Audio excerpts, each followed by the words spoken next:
This is an interview with Simon Ticehurst, who is Movements Lead at the Wellbeing Economy Alliance.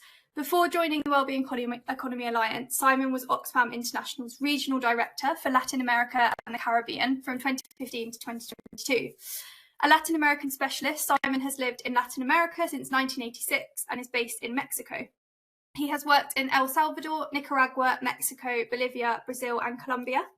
So hi Simon, thank you again for delivering a brilliant seminar to climate outreach on the debate around degrowth.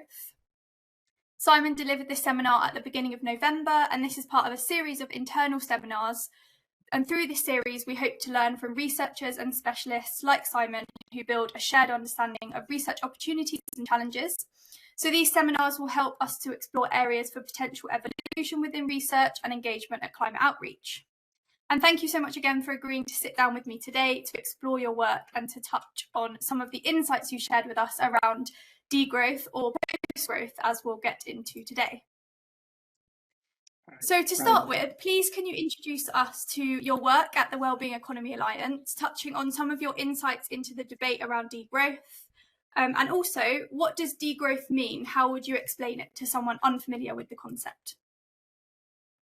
Well, first of all, hi, Emma. Good to be connected again. Very happy to continue this conversation. And actually, I mean, to get into our work. Actually, I came to the Wellbeing Economy Alliance from my work with Oxfam in Latin America, and it was with Oxfam that I got my first encounter with the thinking behind what became the Wellbeing Economy, with Kate Raworth's donut economics and this idea of a safe and just space for humanity, combining a minimum social floor with with a limit of planetary boundaries, and using that as a sort of a compass to guide a range of policies. And Kate Raworth was with Oxfam at the time, and this was launched when I was in Brazil at the Rio Plus 20 summit back in 2012. But the Wellbeing Economy Alliance was launched in 2017, and fundamentally we seek to flip the current dominant narrative and or economic paradigm or economic system, which seeks profit and growth at any cost, and which is largely measured by GDP, so flipping that narrative to a new paradigm in which the economy is at the service of all life, and in which success would be measured by the achievement of well-being of people and the planet. So we work in alliance with a range of organizations, alternative businesses and social enterprises, academia, civil society networks, and in coordination with some governments that have begun to adopt these principles. And what we do is we try and share knowledge and experiences around viable policy, legislative, practical alternatives that are being developed around the world, looking to amplify and connect these ideas and help build a new power base that actually can bring about a radical transformation of the existing systems. And if we look at the causes of the current polycrisis, which is characterized by extreme inequalities of wealth and incomes, stagnant or falling living standards, and the erosion of public services, and especially escalating environmental breakdown and climate change, and now also conflict. Invariably, this comes back to economic systems as the driver of these problems.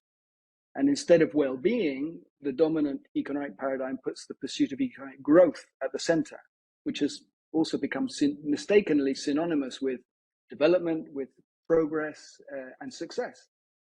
And the last 50 years has seen what's been called the Great Acceleration, which has been an exponential boom and growth of everything, with a corresponding negative impact or exponential impact on Earth system indicators, including climate change and the planetary boundaries.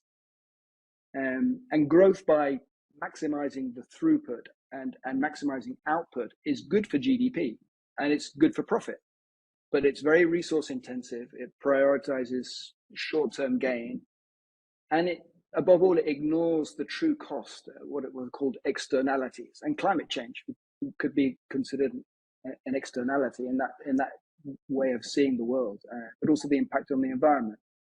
And GDP tells us nothing about well-being. So economic growth itself has become kind of uneconomic. It's failing the majority of people, and it's creating more and more environmental problems. And this is, if you like, this is the thinking behind degrowth, which argues that growth itself is the problem.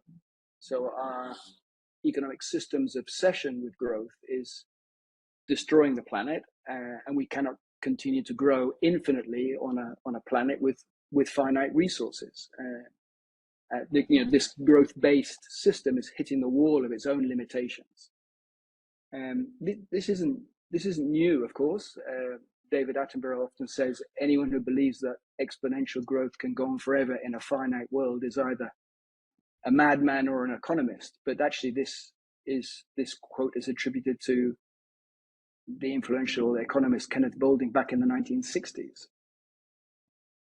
So the current assumption and in our growth-obsessed economic system is that all sectors of the economy need to grow all the time, whether we actually need them to or not. And so degrowth would be a rational exploration of what needs to grow, for example, renewable energy or public transportation or public services, and what needs to degrow, for example, fossil fuels or fast fashion and planned obsolescence, this sort of pursuit of overconsumption through deliberate design of what we produce. So that could be a good sort of summary of what degrowth is about. Thank you so much. It's so interesting to hear your kind of, I guess, your journey, and then also how you define that around this topic. And I think it's interesting to hear the kind of beginning of this for you was with Kate Raworth's Donut Economics, and that idea of sort of flipping the narrative is so kind of central to what we look into at climate outreach. So it's really interesting to continue this conversation. And the sort of links to climate change and planetary boundaries and fossil fuels as you've dug into a little bit more. So I was wondering, is using the right sort of terminology and language important when it comes to talking about degrowth? Or I know you mentioned to us in our seminar that sometimes you use the term post-growth. Well, I think sometimes there's a lot of debate around using the right terminology, and the one of the issues with degrowth is that it tends to put some people off. It's seen by many as too radical, and despite the emerging interest in degrowth, it's a harder sell. So in the Wellbeing Economy Alliance, we tend to use the term post-growth, but actually when you unpack it, it's very similar. It would argue for similar changes and outcomes. But when you talk about post-obsession for growth or post-growth, it's a bit more palatable than the idea of degrowth, which immediately generates a reaction because of our entrenched obsession with growth. So maybe the terminology post-growth or beyond growth can bring more people along. So that's something to think about in terms of public engagement. The EU Parliament this year launched a Beyond Growth conference, and that's shifting the debate in Europe, for example. But we shouldn't get too caught up in the debates around the terminology, because the difference is actually quite small compared to what we have in common. And in the end, it comes down to the same point of exploring what needs to grow, and what and what needs to degrow. And degrowth, post-growth, beyond growth all look at this.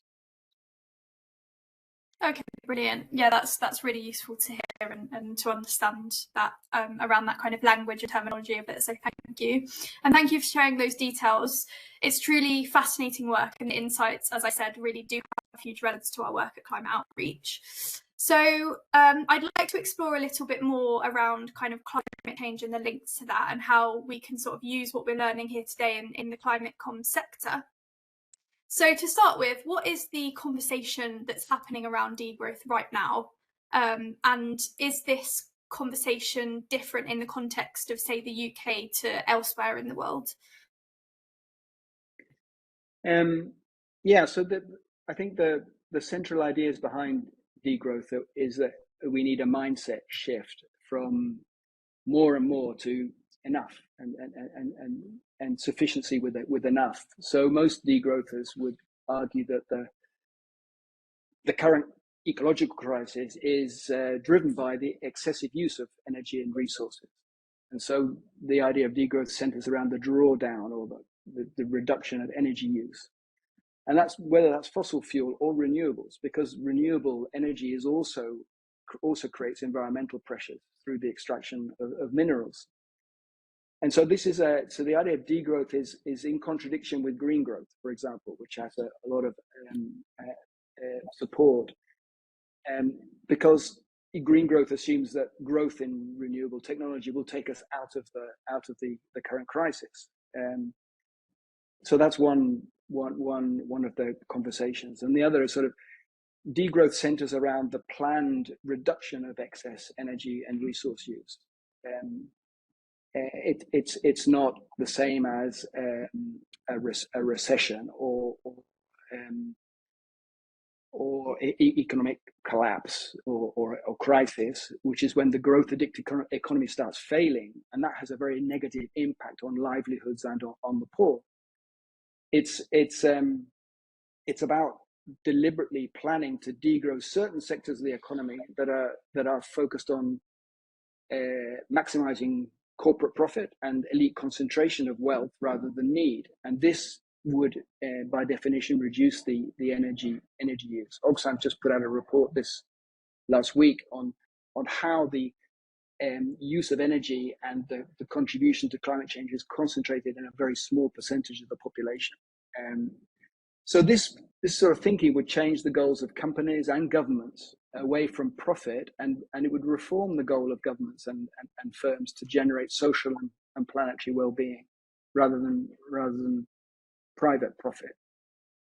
And in terms of the differences between the global north or the UK and the majority world, I think it's important to note that rich countries are overwhelmingly responsible for driving this environmental and climate crisis. So the degrowth movement calls for a reduction of energy and resource use, particularly in rich countries, if we're to bring the planet back to ecological balance.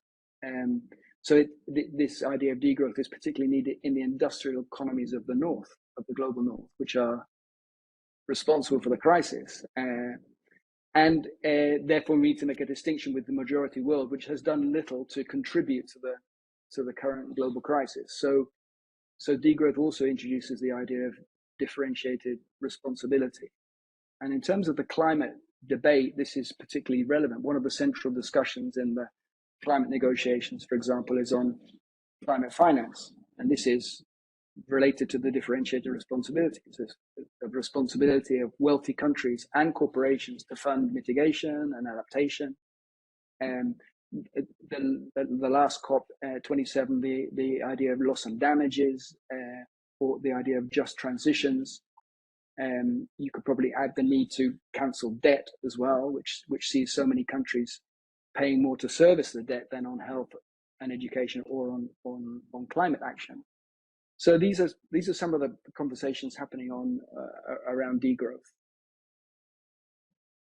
Thank you. Yes. Okay. So it's so useful to hear those links to climate change and also put it in the context of the UK and the majority world, and to hear those links to sort of the ecological crisis, as you say, but also even climate finance, loss and damage, the just transition. So it's really useful for me to hear those links and for our audiences to hear those links. So thank you. So at Climate Outreach, we have been reading a report and some work by the organisation called the Purpose Disruptors and Insight Climate Collective, and they've led on some work looking into understanding citizens' visions of a good life.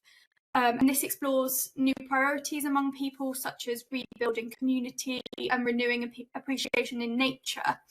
So with those kind of links that you were just pointing to in mind, how does the idea of kind of the good life and these types of new priorities that maybe people might have started to prioritise more after lockdowns and the COVID pandemic, so how do those the idea of the good life and these new priorities fit with the idea of degrowth and living in a degrowth society. Do you have any thoughts on that?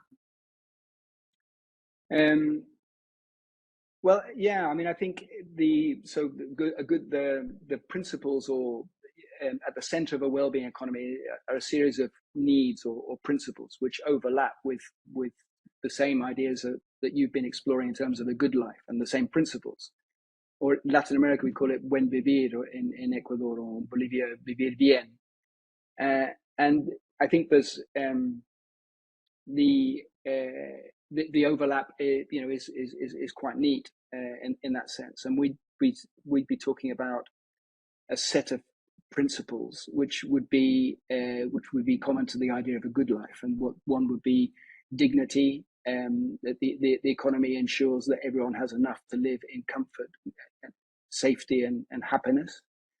Fairness, it's about the distribution, a fair distribution of time and power, wealth and income, and how the economic system ensures that distribution.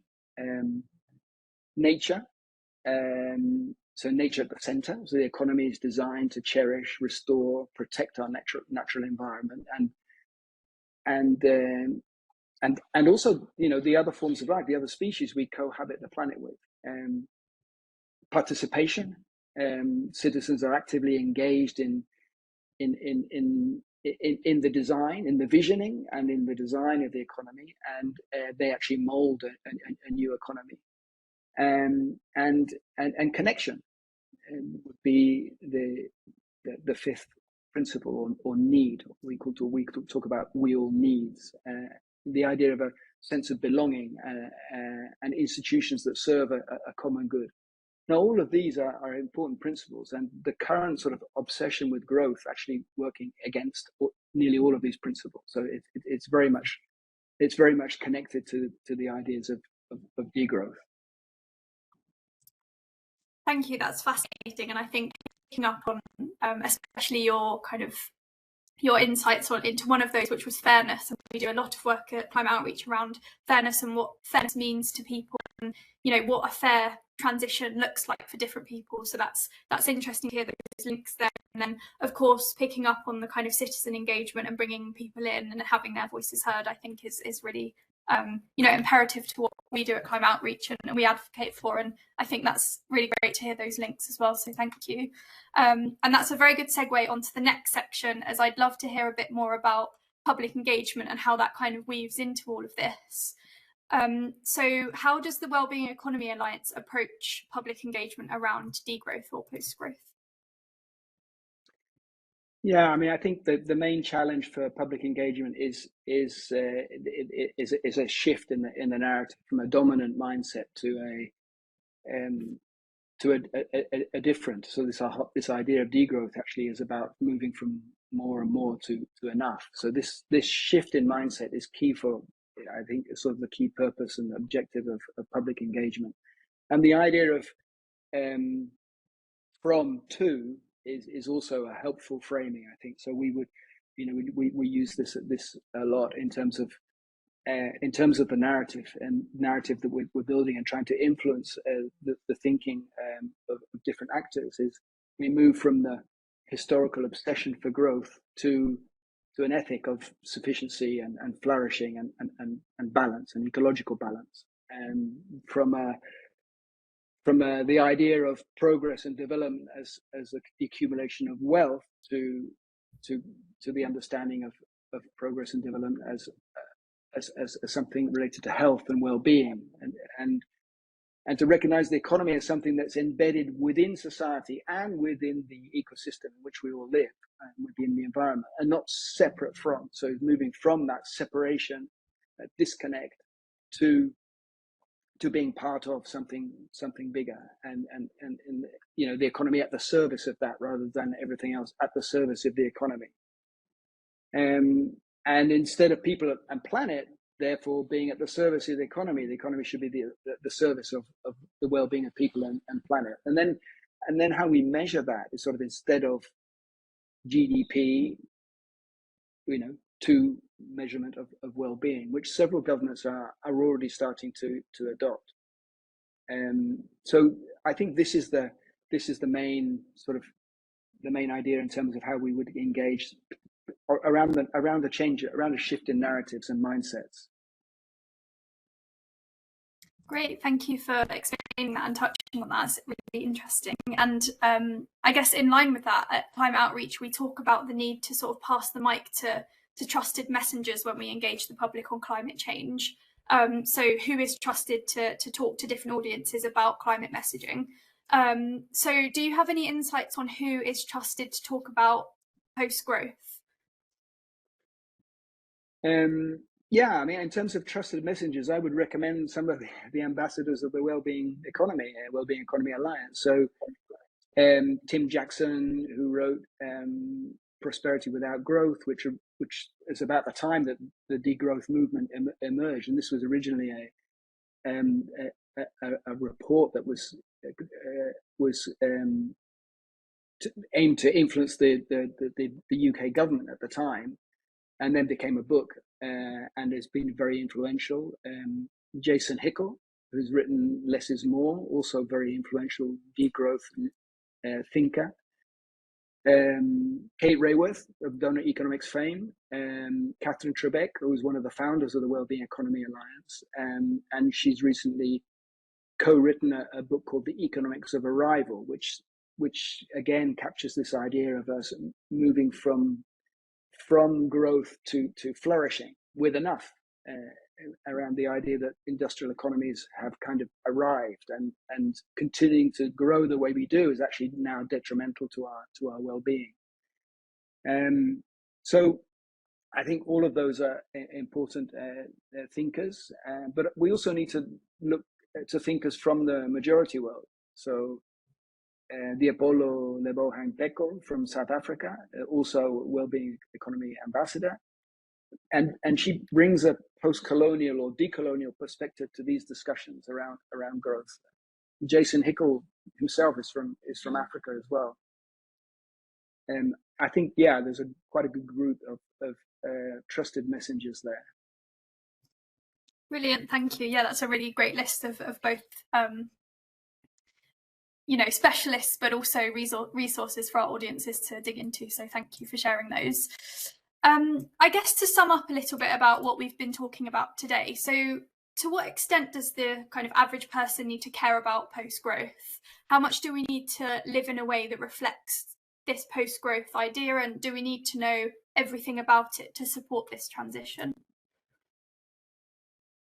I mean, one of the challenges around public engagement is capturing these ideas of what it might look like in practice. It's not just a conceptual or an abstract framing of the economy, and to bring it alive to the average person on the street. And I think so that it's not an academic or an abstract conversation. And I think if we look at what degrowth would look like in practice, it would mean a shorter working week.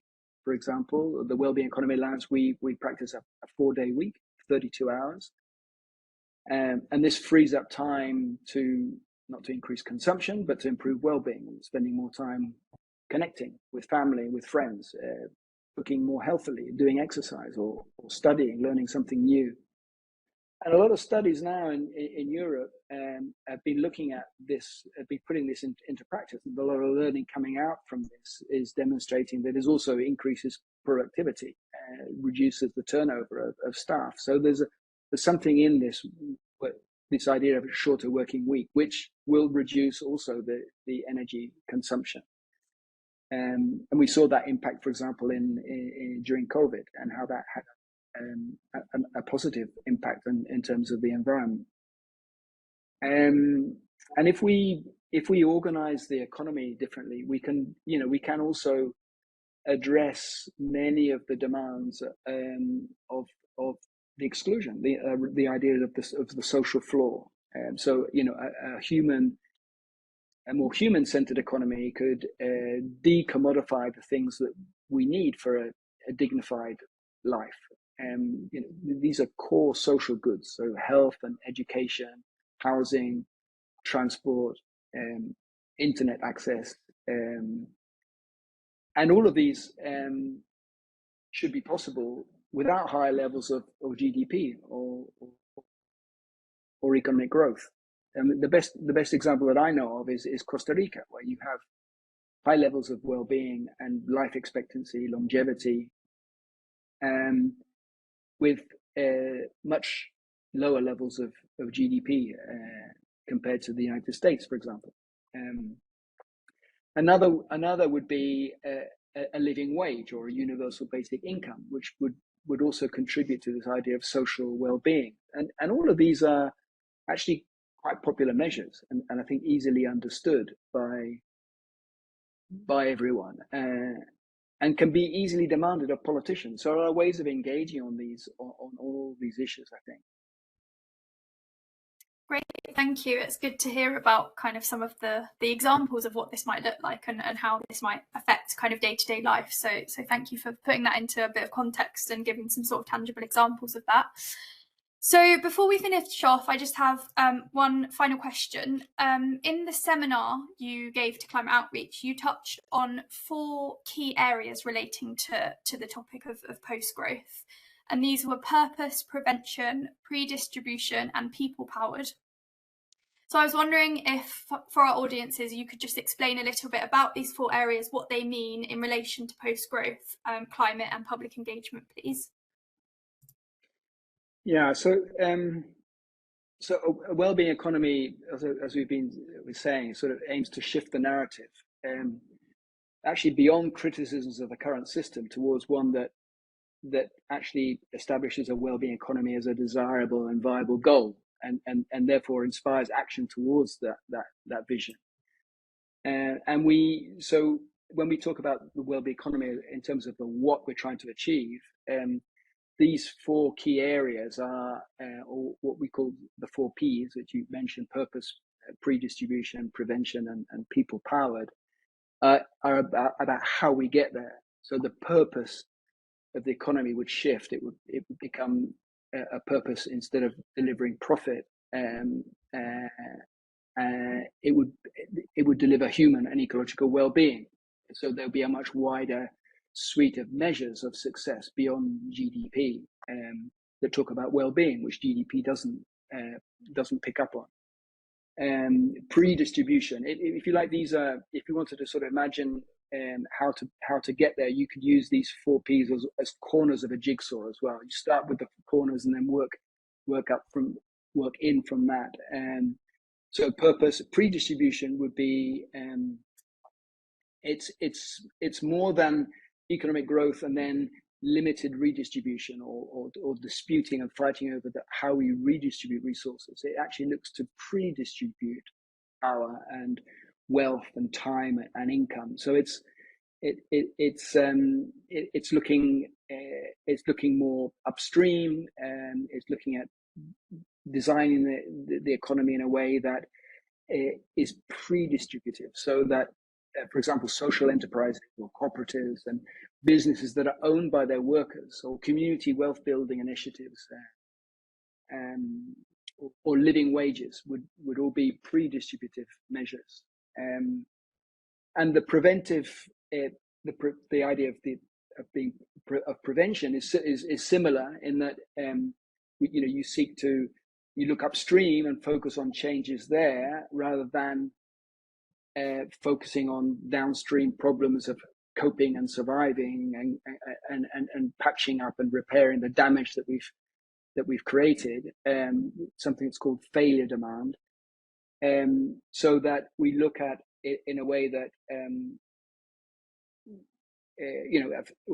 in a way that preventive measures can be taken that stop harm from happening in the first place. So that's this whole idea of looking upstream. And